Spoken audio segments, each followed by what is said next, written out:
En su libro biográfico titulado La heroica valentía de Martín Lutero, Steve Lawson escribió lo siguiente: el 31 de octubre de 1517, Martín Lutero, un profesor de Biblia de la Universidad de Wittenberg, relativamente desconocido, clavó sus 95 tesis en la puerta principal de la iglesia del castillo de Wittenberg en Alemania. Este antiguo monje agustiniano protestaba contra los abusos de la venta de indulgencias por parte del papado. En aquel día nadie se imaginaría la tormenta que Lutero estaba a punto de desatar. Este acto valiente resultó ser el disparo que se escuchó en todo el mundo, el cual detonó la reforma protestante. La chispa que encendió la reforma, estas 95 tesis clavadas en 2 semanas hace 505 años. Casi 4 años más tarde que estas tesis fueron clavadas en la puerta, el emperador Carlos V demandó que Lutero se presentara ante la dieta imperial. A pesar de las advertencias de sus amigos, Lutero viajó a la ciudad de Worms, donde se reuniría para la dieta.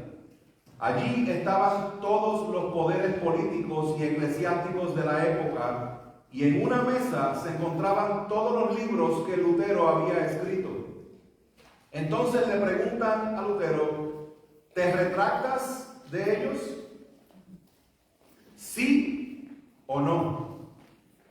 Percatándose de la magnitud del momento, Lutero pidió tiempo para meditar. Al día siguiente, el 18 de abril de 1521, Lutero respondió con estas palabras, y preste atención. Él dijo: a menos que sea convencido por el testimonio de las Escrituras o por razón clara, pues no confío en el Papa o los concilios, ya que es bien conocido que se han equivocado y se han contradicho a sí mismos con frecuencia. Las escrituras que he citado me obligan a mantenerme firme en esta posición, pues mi conciencia está cautiva a la palabra de Dios.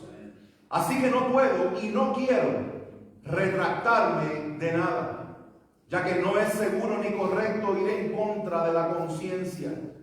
No puedo hacerlo de ninguna otra manera. Aquí permanezco, que Dios me ayude. Amén. Es curioso que lo único que podemos decir que Lutero fue culpable fue en exponer la verdad de las Escrituras, al tiempo que sacaba a la luz la corrupción religiosa del tiempo. A él no se le permitió, escuche bien, no se le dio oportunidad de defender sus posturas. Él no pudo predicarles. Simplemente tenía la opción de afirmar o negar su fe. ¿Y qué hizo? Se defendió con su conciencia cautiva a la palabra de Dios, es decir, se defendió con una limpia conciencia. Ahora, si el día de hoy nosotros fuéramos enjuiciados, si de momento tú y yo nos encontráramos en una posición donde tuviéramos que presentar defensa y estuviéramos acusados, no solo de vivir de manera rebelde en contra de Dios, sino también de incitar a otros a vivir de esta manera, la pregunta que les quiero poner en sus mentes es: ¿cómo tú reaccionarías y cómo te defenderías? ¿Estaría limpia tu conciencia al momento de defenderte? Ahora, el día de hoy, conectando a Lutero con el apóstol Pablo, vamos a ver algo similar.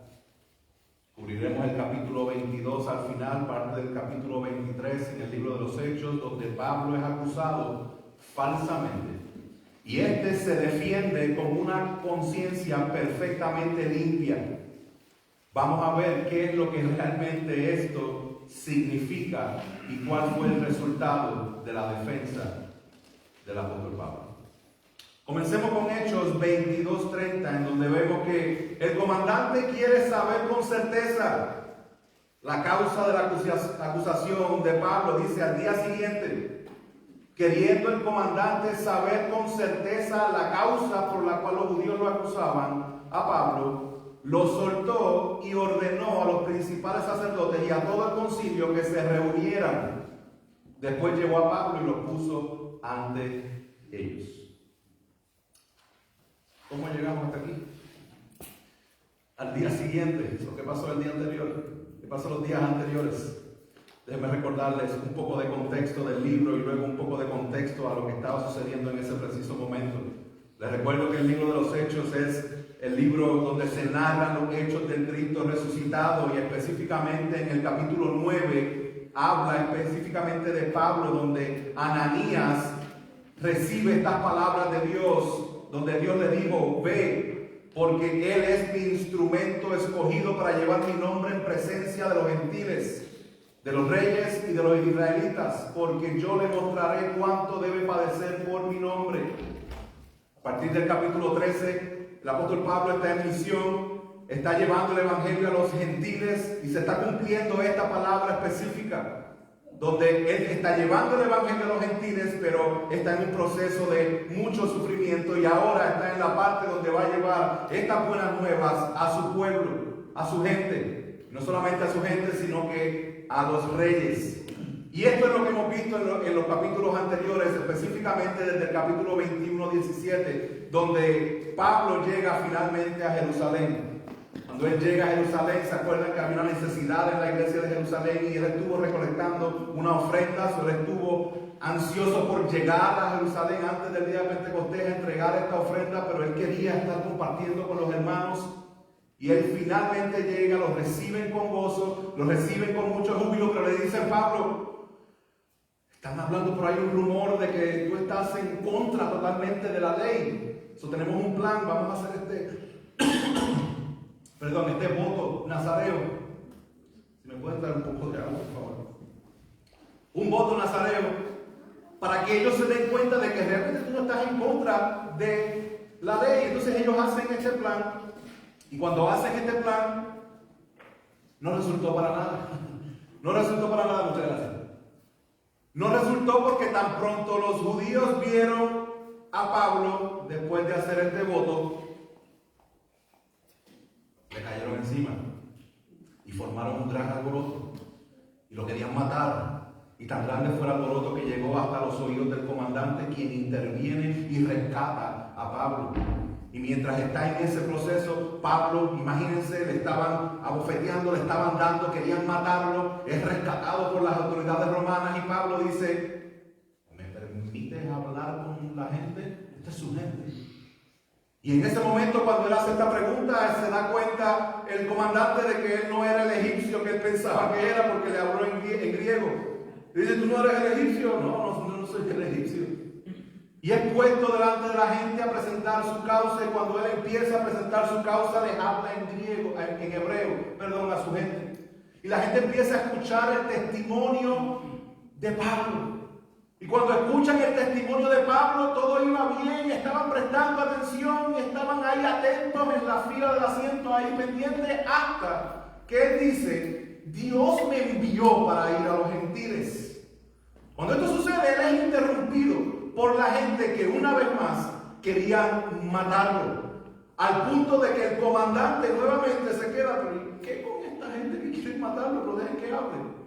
Tiene que intervenir nuevamente, rescatar a Pablo, y dice: yo quiero entender la causa por la cual esta gente quiere matarte, te voy a martirizar los medios que ellos utilizaban para sacar información a la gente, y lo amarran con correas. Y ahí Pablo dice: tú sabes que yo soy un ciudadano romano. Y el comandante dice: oh, no sabía. Y dice que se llenó de gran temor. Y ahí terminamos. Capítulo 22, verso 29. Eso es lo que dice. Se llenó de gran temor, y ahora el comandante tiene una gran incertidumbre de cuál es la causa.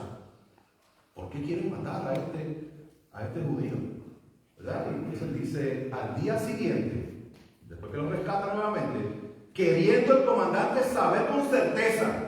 Usted quiere saber con certeza, usted dice: quiero saber quién es Pablo. ¿Por qué lo acusan?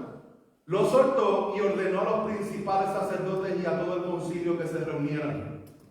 Esto es bien importante porque Pablo aquí tiene la oportunidad, si usted se pone a pensar, hermanos, ¿cuántos de ustedes quisieran predicarles el evangelio a familiares que no siguen a Cristo?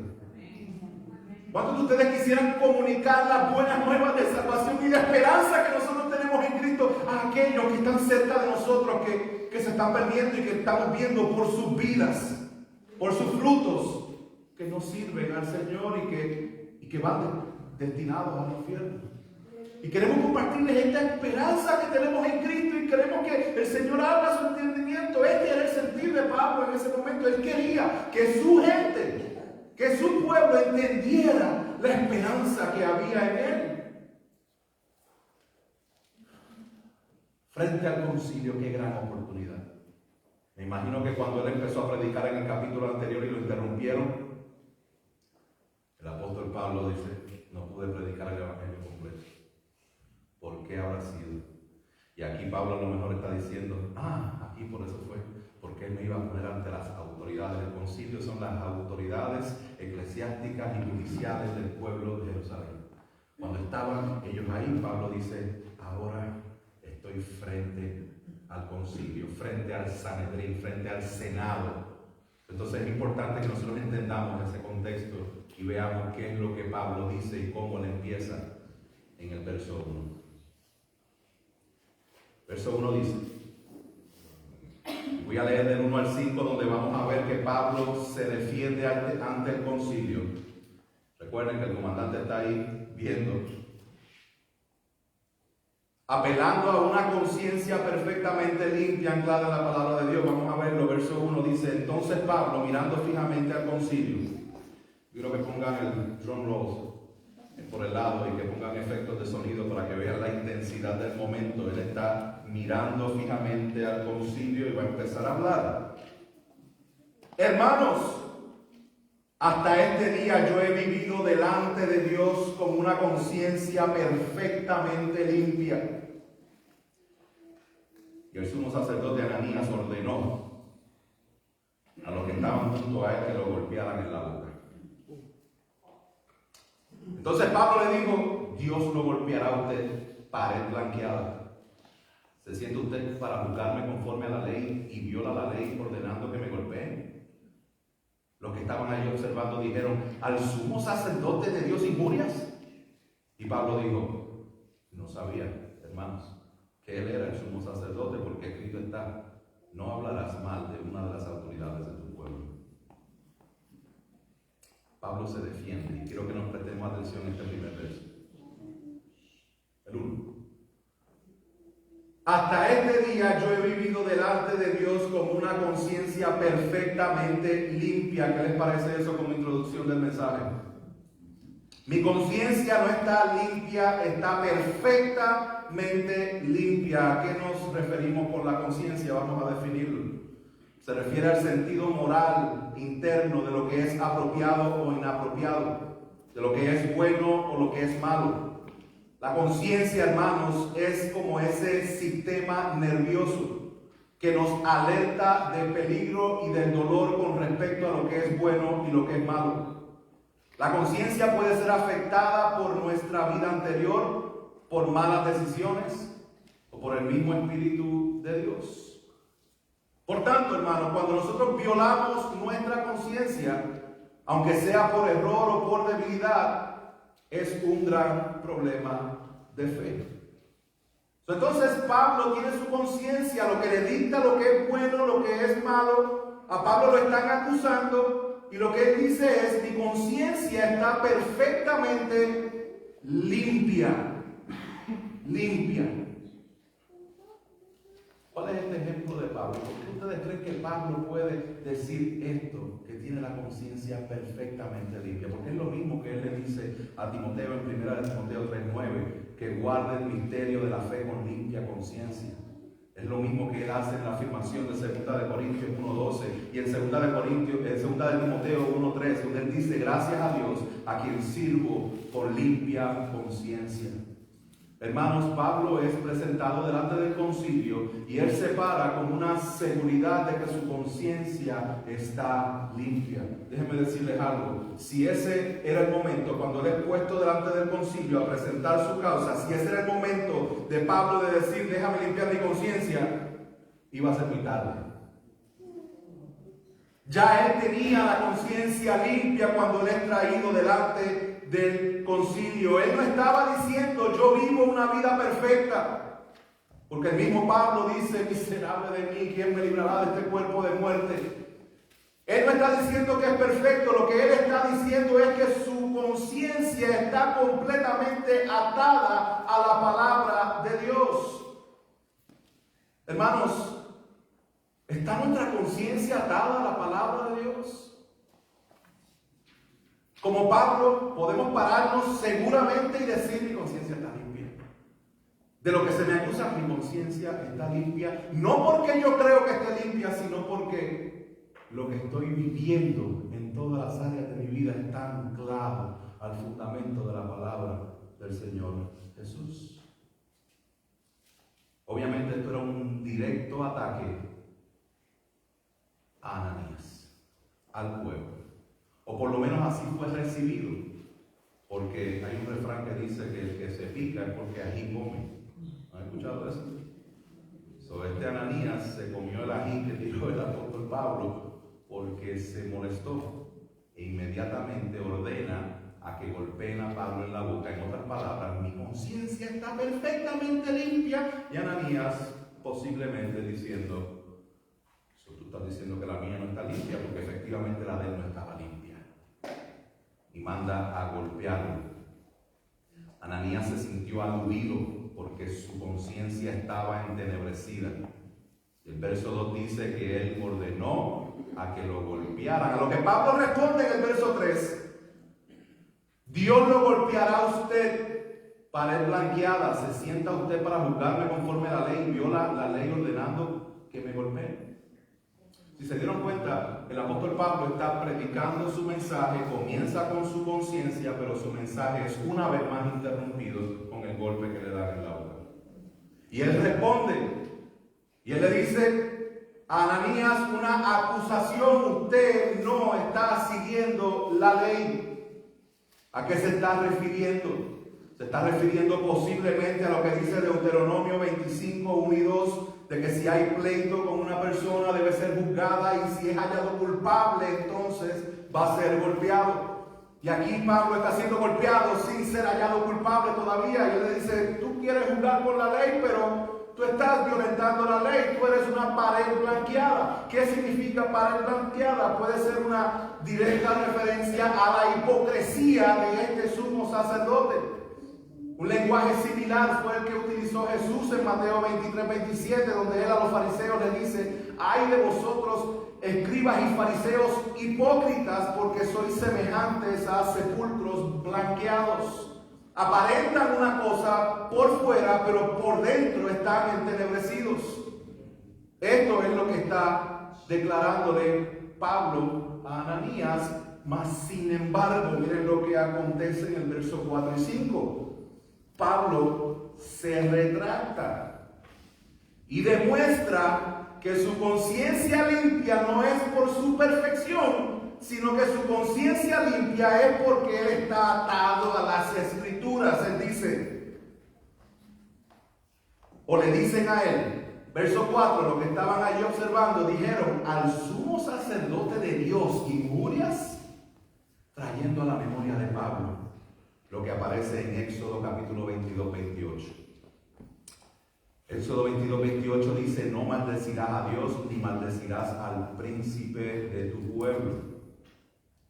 Aquí podemos ver que esta manifestación que está teniendo Pablo con el sumo sacerdote va más allá de sus emociones, sino que él la lleva y la ata a la Escritura.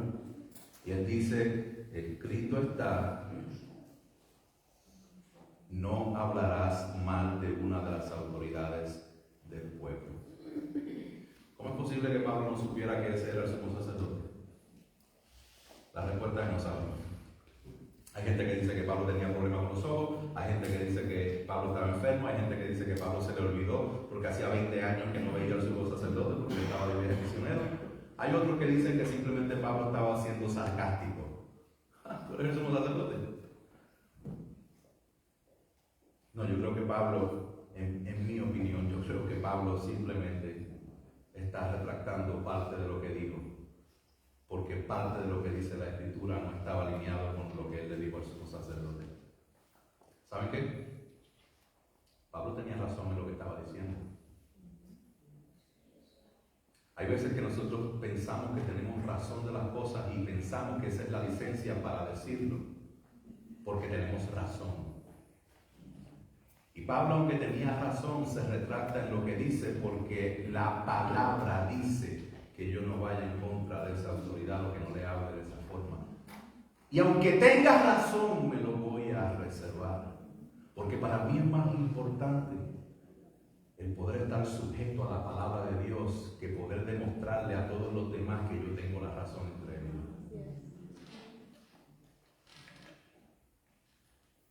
No solamente Éxodo 22-28, sino que también nosotros vemos en Eclesiastés capítulo 10.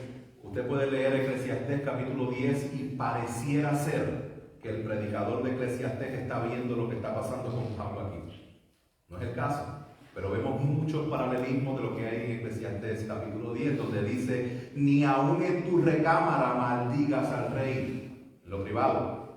Ni en tu alcoba maldigas al rico, porque un ave de los cielos llevará el rumor y un ser alado hará conocer el asunto. Un poco antes, en el verso 3 y 4, dice: aun cuando el necio ande por el camino, le falta entendimiento y demuestra a todos que es un necio. Si la ira del gobernante se levanta contra ti, no abandones tu puesto, porque la serenidad suaviza grandes ofensas. Parece que la necedad del gobernante estaba en su high peak. Mas sin embargo, Pablo dice: yo represento a mi Señor. Él se mantuvo en su puesto. El resumen, hermanos, lo que hemos visto hasta aquí. Ante estas falsas acusaciones de los judíos en contra de Pablo, este puede defenderse porque ya estaba viviendo con una conciencia limpia. Ahora, vamos a ver cómo él continúa su defensa en los próximos versos.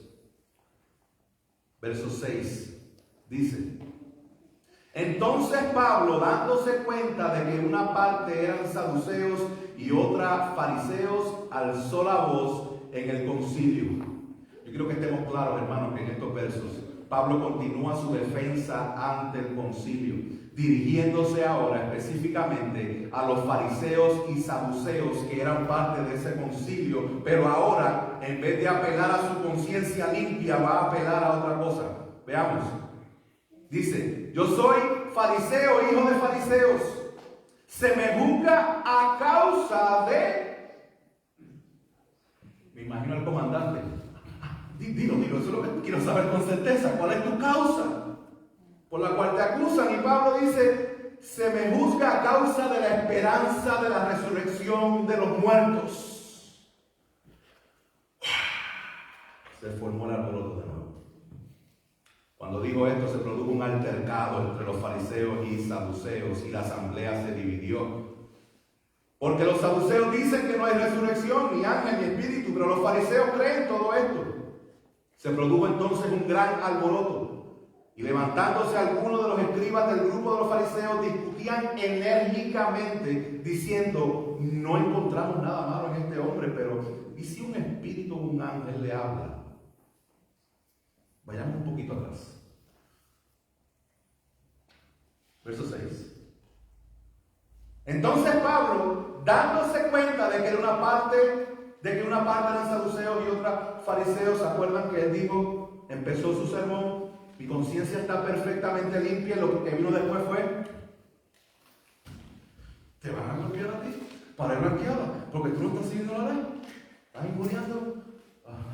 Y la palabra dice: pero se fija en la audiencia. Si usted se da cuenta, en el verso 1 dice que él dijo al concilio, pero cuando llegamos al verso 6, hermanos, No pensemos que Pablo era un ser sobrenatural, él era de carne y hueso como tú y yo. Cuando llega al verso 6, él alza la voz. Hay una diferencia entre yo decirte algo y yo alzarte la voz para decirte algo. Aquí Pablo está en cierto modo de desesperación, porque él está tratando de predicar y no lo deja.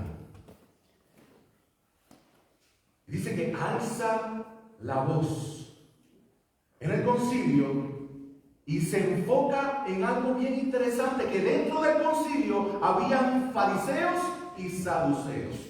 Lo que eran fariseos eran personas que querían seguir la ley tan fielmente que inventaban más ley todavía y querían cumplir la ley de Dios más la que ellos crearon. Algo por el estilo. Pero estos fariseos tenían algo en común con Pablo. Y era que creían exactamente lo mismo que Pablo con respecto a la resurrección de los muertos. Nótese aquí, por favor, hermanos, que Pablo menciona la resurrección de los muertos y no menciona la resurrección de Jesucristo. No le permitieron llegar ahí, lo interrumpieron. Pero en cuanto a la resurrección de los muertos, Pablo y los fariseos creían lo mismo. ¿Cómo sabemos esto? Porque el libro de Daniel, capítulo 12, verso 2, dice que y muchos de los que duermen en el polvo de la tierra despertarán, unos para la vida eterna y otros para la ignominia, para el desprecio eterno. Y después, dando más defensa de su causa en el siguiente capítulo, Pablo va a decir esto acerca de los fariseos. Él dice, teniendo la misma esperanza en Dios, que estos también abrigan, de que ciertamente una resurrección, de que habrá ciertamente una resurrección tanto de justos como de impíos. Pero los fariseos, cuando escucharon esto, de que él se nombra fariseo, y de que él está apelando a la resurrección de los muertos con todos los saduceos, que a contrario a los fariseos, estos saduceos no creían en la resurrección. Ellos decían que no había resurrección del alma, de que no había resurrección de los muertos, ellos no creían ni en espíritu ni en ángeles. Y cuando sucede eso, se pueden dar cuenta de que Pablo está usando estratégicamente lo que él tiene en común con los fariseos, para que los fariseos y los saduceos se pongan a pelear entre ellos a ver si me salvo de esta. Yo pensé que Pablo iba a predicar el evangelio, mas sin embargo está luchando por su vida. Está luchando por su vida.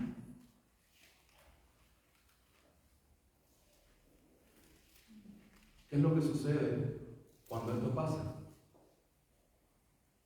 Dice, cuando dijo esto se produjo un altercado entre los fariseos y saduceos y la asamblea se dividió. Porque los saduceos dicen que no hay resurrección ni ángel ni espíritu, pero los fariseos creen todo esto. Se produjo un gran alboroto y levantándose algunos de los escribas del grupo de los fariseos discutían enérgicamente.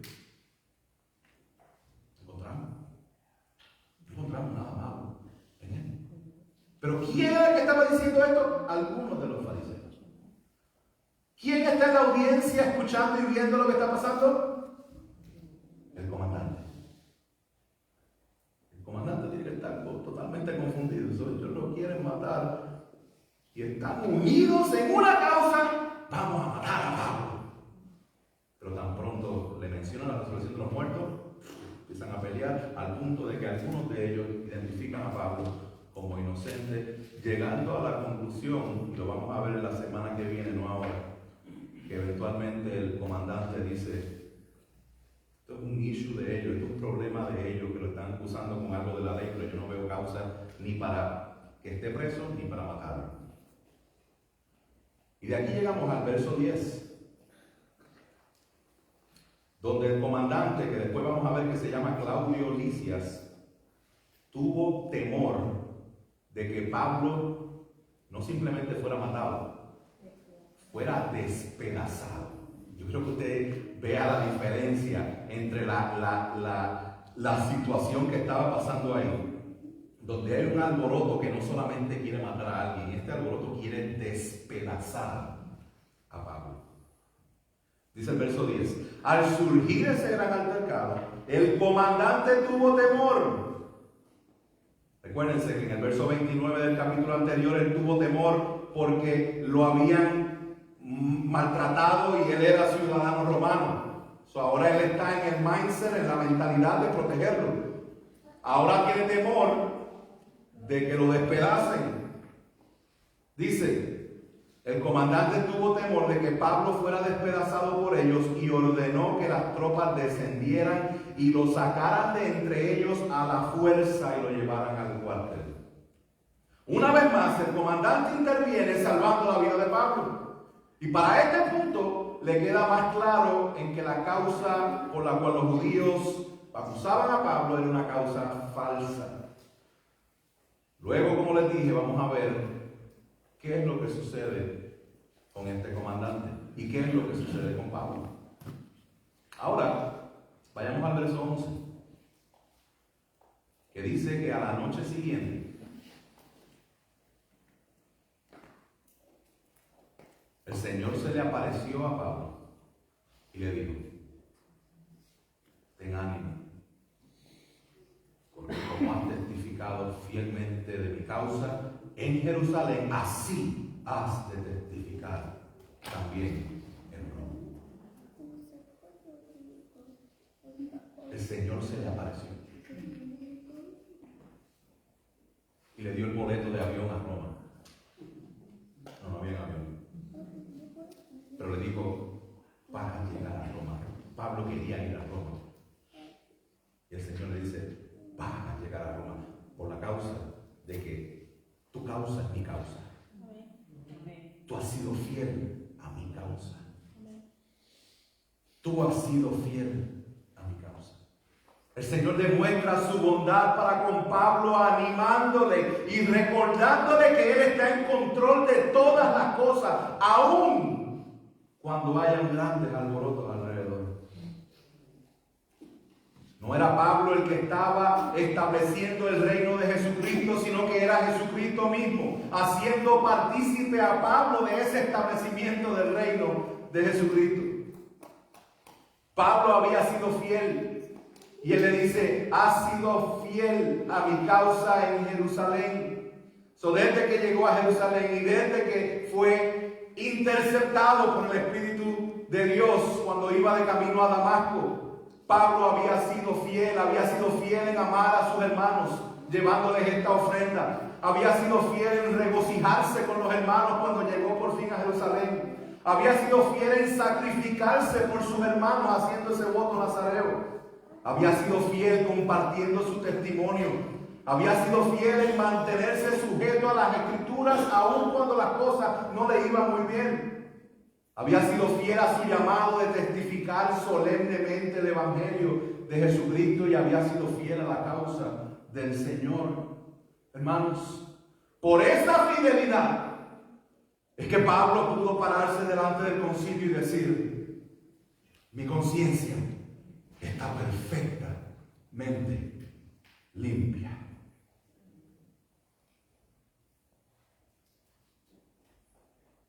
¿Cómo nosotros aplicamos esto a nosotros?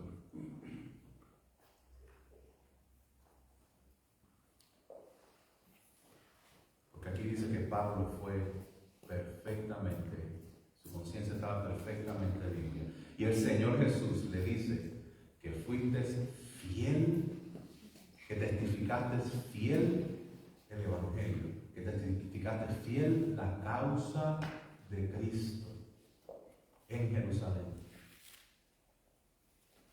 Pero se dieron cuenta de que él no pudo completar el mensaje.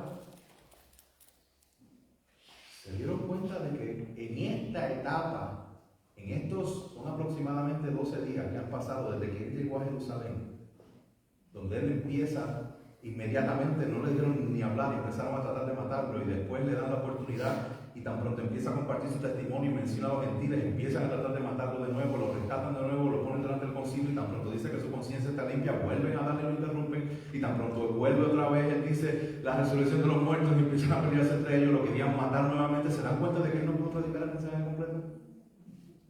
Él no dijo que Dios es el creador de todas las cosas y que nosotros pecamos, pero Dios tenía un plan misericordioso de enviar a su Hijo Jesucristo para entonces tomar el lugar de nosotros en la cruz del Calvario, recibiendo el castigo que nosotros merecíamos para otorgarnos por medio de la fe la justicia. Él no mencionó eso, él no dijo que hay una esperanza de vida eterna. Lo interrumpieron, hermanos, él no pudo testificar el Evangelio completo. Mas sin embargo el Señor le dice: ánimo, ánimo, ánimo, porque has sido fiel y como testificaste en Jerusalén. Hermanos, gracias a Dios que el Señor no nos juzga por capítulos pequeños de nuestra vida, nos juzga por medio de la fe que nosotros tengamos en Cristo o en nosotros mismos. ¿Dónde está la fe? Porque la fe de Pablo es una fe completamente conectada a lo que Jesucristo mismo le había dicho. Él era fiel a la causa de Cristo. Él fue en todo momento fiel al Evangelio. Él era fiel a su iglesia. Y él era fiel en el amor los unos con los otros. Hay veces en que, aunque quieras, no te van a dejar compartir el Evangelio.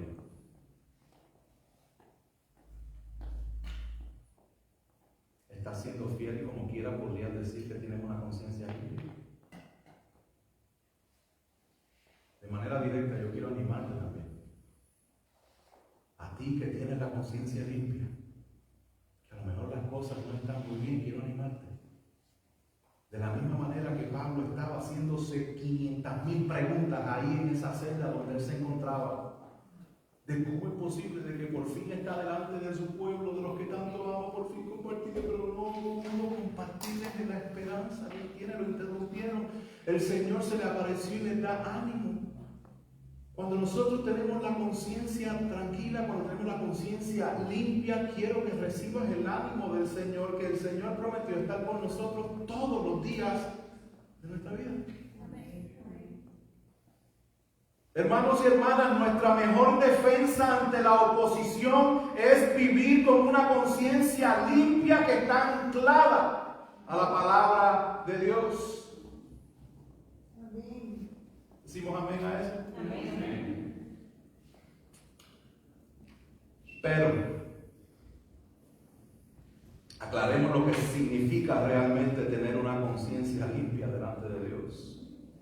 No quiero que confundamos el estándar de Dios con respecto a lo que significa tener una conciencia limpia con el estándar que nosotros pudiéramos crear para hacernos sentir bien a nosotros mismos aún en nuestra desobediencia. Debemos preguntarnos las siguientes preguntas. ¿Cuál es el estándar que determina el estado de nuestra conciencia? ¿Está mi conciencia tranquila porque está adormecida por el pecado y veo con indiferencia la palabra de Dios? Porque si tu conciencia está tranquila en esos términos, no puedo animarte en el Señor. ¿Está tu conciencia tranquila porque realmente está atada a la palabra de Dios? Y estás viviendo día a día tratando de ser fiel a su palabra, fiel a su iglesia, fiel a su misión y fiel a la causa de Cristo. Quiero que hagamos un ejercicio, hermanos. Y quiero que evaluemos cuál es el estándar que nosotros estamos utilizando para determinar lo que es una conciencia limpia y lo que no es una conciencia limpia. Hay personas que han matado gente y no tienen remordimiento de lo que hicieron. Porque su conciencia está adormecida por el pecado. El hecho de que tú sientas algún tipo de paz no necesariamente significa que tu conciencia está limpia. Porque el estándar en el cual la estás evaluando es un estándar que es del mundo, que es tuyo, que es pecador, no es el estándar de la palabra de Dios. Yo quiero hacer este ejercicio y que nosotros nos evaluemos, hermanos, basado en palabras del mismo apóstol Pablo. En las cosas que nosotros tenemos que estar evaluando a ver si somos fieles para ver si tenemos realmente el estándar de una conciencia limpia de acuerdo a la Escritura. Pablo en Romanos capítulo 12, él dice lo siguiente. En el verso 3 él dice: no piense de sí mismo más de lo que debe pensar. Ahí me colgué, ya estoy pensando, todo el tiempo estoy pensando en mí y todo lo veo por los ojos de lo que me importa a mí. Yo todo estoy viendo y filtrándolo alrededor de que yo y no viste cómo me miró y no viste cómo no me saludó y no viste cómo a mí me afecta y cómo a mí. Y muchas veces ya en esa tenemos un estándar diferente a lo que es nuestra conciencia limpia. No piense de sí mismo más de lo que debe pensar, sino que piense con buen juicio según la medida de fe que Dios ha distribuido a cada uno. Verso 6 dice: pero teniendo diferentes dones según la gracia que nos ha sido dada, usémoslos.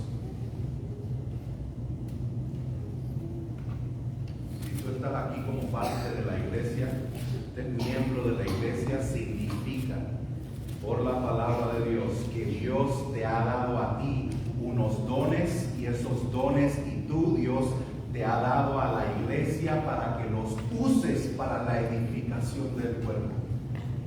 La pregunta es: ¿estás usando los dones que Dios te dio? Es que yo no tengo ningún don, pastor. Pues entonces le estás diciendo mentiroso la palabra de Dios, porque la palabra nos dice que Él nos ha dado dones. A cada uno de los que somos salvos en Cristo nos ha dado dones para que los pongamos en práctica, no para el beneficio tuyo, porque no podemos pensar más de nosotros de lo que debemos pensar, sino que eso es para la edificación del cuerpo. Vamos a seguir con unas cuantas más. Verso 9 dice: el amor, ay, yo amo a todo el mundo, sea sin hipocresía, aborreciendo lo malo, aplicándose a lo bueno. Sean afectuosos unos con otros con amor fraternal, con honra, dándose preferencia unos a otros. No sean perezosos en lo que requiere diligencia. Sean fervientes en espíritu, sirviendo al Señor, gozándose en la esperanza, perseverando en el sufrimiento, dedicados a la oración. ¿Cómo vamos, hermanos? Contribuyendo para las necesidades de los santos, practicando la hospitalidad. Bendigan a los que los persiguen, bendigan y no maldigan, gócense con los que gozan y lloren con los que lloran. Tengan el mismo sentir los unos con los otros. No sean altivos en su pensar, sino condescendiendo con los humildes. No sean sabios en su propia opinión. Nunca paguen a nadie mal por mal. Respeten lo bueno delante de todos los hombres. Si es posible, en cuanto ustedes dependan, estén en paz para con todos los hombres. Hay muchas cosas que nosotros vemos aquí que determinan lo que realmente es ser fiel a la palabra de Dios para tener una conciencia limpia. Basado en ese estándar de su palabra, ¿cuán fiel eres a su causa? Y si tuvieras que defender su causa, tendrías una conciencia limpia. Escúcheme bien, porque no he terminado. Y si usted se va ahora mismo y no escucha la siguiente parte del sermón, hermano, usted se va a ir aquí en depresión o va a cancelar todo lo que yo dije, porque ese pastor nos tiró por el piso y estamos diciendo que no cumplimos nada de lo que la palabra dice. Por favor, escúcheme, porque no he terminado.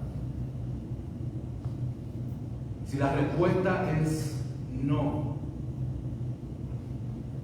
es muy probable que tu conciencia no esté limpia para poder defender la causa de Cristo. Pero si tu conciencia no está limpia para poder defender la causa de Cristo, probablemente hay alguna falta de fidelidad en cuanto a tu dependencia de las Escrituras. Cuando nos desconectamos de las Escrituras, porque nuestros ojos se han alejado de la cruz. Con esto no quiero tratar de convencerte de que seas fiel a la Escritura por ti mismo, porque estoy convencido por la palabra en que no vas a poder hacerlo. Lo que realmente quiero es darte a aquel y presentarte a aquel que sí es fiel en todo, y para que con nuestros ojos puestos en Él podamos ser fieles y vivir como Pablo, con una conciencia limpia, porque sus ojos estaban puestos en Jesús. Déjeme darle otro pero. El apóstol Pablo vivía con una conciencia limpia porque su vida era fiel a la causa de Cristo. Así que, ánimo. Nuestra esperanza está en aquel que sufrió y venció. Les acabo de leer los textos de Romanos capítulo 12, de los versos 3 en adelante. Pero ahora quiero leerles el verso 1 y 2 y 3, perdón, dice: puesto los ojos en Jesús, el autor y consumador de la fe, quien por el gozo puesto delante de él soportó la cruz, despreciando la vergüenza, y se ha sentado a la diestra del trono de Dios. Consideren pues a aquel que soportó tal hostilidad de los pecadores contra él mismo, para que no se cansen ni se desanimen en su corazón. El ánimo a nuestras vidas proviene de nuestros ojos puestos en la cruz, en la victoria de la redención de Cristo, no en nuestra capacidad de obedecer lo que Él nos manda. Lo que Él nos manda en su palabra viene única y exclusivamente por medio de la misericordia y la gracia del Señor Jesús. Pongamos nuestros ojos en Él, para que entonces pongamos en práctica lo que la palabra establece, y que cuando llegue el momento de nosotros presentar defensa lo podamos hacer con una conciencia limpia, porque estamos anclados en la palabra de Dios. Así que, hermanos, estemos preparados para defender bien esta causa, defenderla con una buena conciencia, con una conciencia limpia, como dice el apóstol Pedro, que yo estoy completamente seguro que lo van a leer esta semana. Primera de Pedro, capítulo 3, verso 14, dice: pero aún si sufrís por la causa de la justicia, dichosos sois, y no os amedrentéis por temor a ellos ni os turbéis, sino santificad a Cristo como Señor en vuestros corazones, estando siempre preparados para presentar defensa ante todo el que os demande razón de la esperanza que hay en vosotros, pero hacerlo con mansedumbre y reverencia, teniendo buena conciencia, para que en aquello en que sois calumniados sean avergonzados los que difaman vuestra conducta en Cristo, pues es mejor padecer por hacer el bien, si así es la voluntad de Dios, que por hacer el mal, porque también Cristo, defensa y buena conciencia están anclados en Cristo, que murió por los pecados una sola vez, el justo por los injustos, para llevarnos a Dios, muerto en la carne, pero vivificado en el Espíritu. Así que puedo decirte con confianza, si estás en Cristo, ánimo. A lo mejor tú no has sido fiel, pero la palabra dice que si confesamos nuestros pecados, Él es fiel justo para perdonarnos los pecados y para limpiarnos de toda maldad. Si este es nuestro caso, hermanos, arrepentámonos de nuestra falta de estar anclados, de estar viendo al Señor Jesús y de estar pensando que nosotros podemos llevar a cabo esto sin el Señor. Y a ti que estás en Cristo te animo a que pongas tus ojos en aquel que es fiel. Una vez más, si no estás en Cristo, quisiera animarte de la forma en que el Señor animó a Pablo, pero la palabra no me lo permite. Pero la palabra sí me permite apuntarte al Señor y persuadirte para que pongas tu fe en el Señor Jesús, no en ti, arrepintiéndote de tus pecados y creyendo en Él para la vida eterna. Padre Celestial, yo te doy gracias por tu palabra. Gracias, Señor, porque aunque hay momentos en nuestra vida que se levantan grandes problemas y sufrimientos, como lo tuvo el apóstol Pablo, y aunque no entendamos el porqué de las cosas, Señor, lo que tú cumpliste hace 2000 años es suficiente para que nosotros permanezcamos fieles, con nuestros ojos puestos en ti.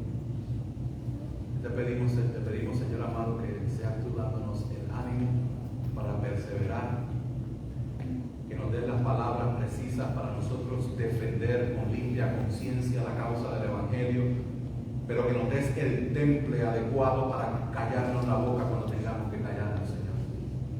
Ayúdanos, Señor amado, a tener la sabiduría de tu Hijo, a que podamos crecer en ti, a que podamos descansar en ti, a que como hermanos en Cristo anunciemos en esta ciudad donde tú nos has puesto, que tenemos una esperanza y que vivimos con limpia conciencia, y que esa esperanza es la resurrección de los muertos, no de cualquier muerto, sino de ti, de Jesús. Tú venciste, y en ti